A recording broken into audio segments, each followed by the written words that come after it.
রাতের অন্ধকার গভীর থেকে গভীরতর হচ্ছিল।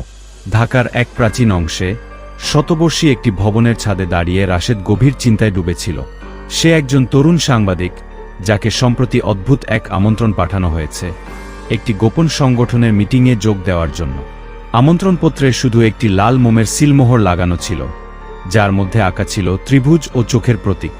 রাশেদ জানত এটি ইলুমিনাতির চিহ্ন। আমন্ত্রণপত্রের নির্দেশনা অনুসারে সে রাত 12টায় পুরান ঢাকার এক নির্জন গলির ভেতর প্রবেশ করে। সেখানে ছিল একটি কালো লোহার দরজা, যার গায়ে কোনো কড়া বা হ্যান্ডেল ছিল না।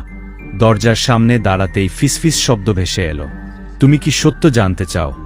রাশেদ গলা শুকিয়ে আসা সত্ত্বেও মাথা নাড়ল। মুহূর্তের মধ্যে দরজাটি আপনা-আপনি খুলে গেল।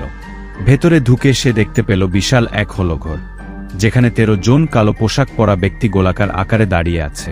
তাদের মুখ ঢাকা, চোখ ধাঁধানো লাল আলোর নিচে দাঁড়ানো। একজন সামনে এগিয়ে এসে বলল, তুমি আমাদের সম্পর্কে জানতে চাও, তাই না? কিন্তু মনে রেখো, সত্য জানার মূল্য দিতে হয়। রাশেদ ভয়ে জমে গিয়েছিল, কিন্তু তার সাংবাদিক সুলভ কৌতূহল তাকে ঠেলে নিয়ে যাচ্ছিল সামনে। হঠাৎ করেই একজন কালো পোশাকধারী একটি পুরনো গ্রন্থ সামনে রাখল। তাতে রক্ত দিয়ে লেখা ছিল, যে এই সত্য গ্রহণ করে সে নিজেকে বিলিয়ে দেবে। রাশেদ বুঝতে পারল এটি কোনো সাধারণ সংগঠন নয়। এখানে প্রবেশ মানে নিজের আত্মা বিক্রি করে দেওয়া। সে পেছনে সরে যাওয়ার চেষ্টা করল, কিন্তু দরজাটি হারিয়ে গেছে। চারপাশের দেয়াল নড়তে শুরু করল, মনে হচ্ছিল অন্ধকার তার দিকেই এগিয়ে আসছে। একজন সদস্য সামনে এগিয়ে এসে ফিসফিস করে বলল, তুমি ভুল করেছ এখানে আসতে। ইলুমিনাতির সত্য কেউ জানতে পারে না এবং বেঁচেও থাকতে পারে না।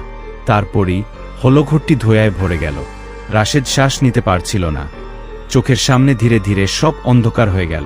পরদিন সকালে পুরান ঢাকার সেই গলিতে এক যুবকের মৃতদেহ পাওয়া গেল। তার শরীরে কোনো ক্ষতচিহ্ন ছিল না, কিন্তু মুখের একপাশে একটি ত্রিভুজ আকৃতির পোড়ার দাগ ছিল, একই চিহ্ন যা ইলুমিনাতির প্রতীকে দেখা যায়। ইলুমিনাতির সত্য কখনোই প্রকাশ পায় না, কারণ যারা তা জানে তারা আর ফিরে আসে না।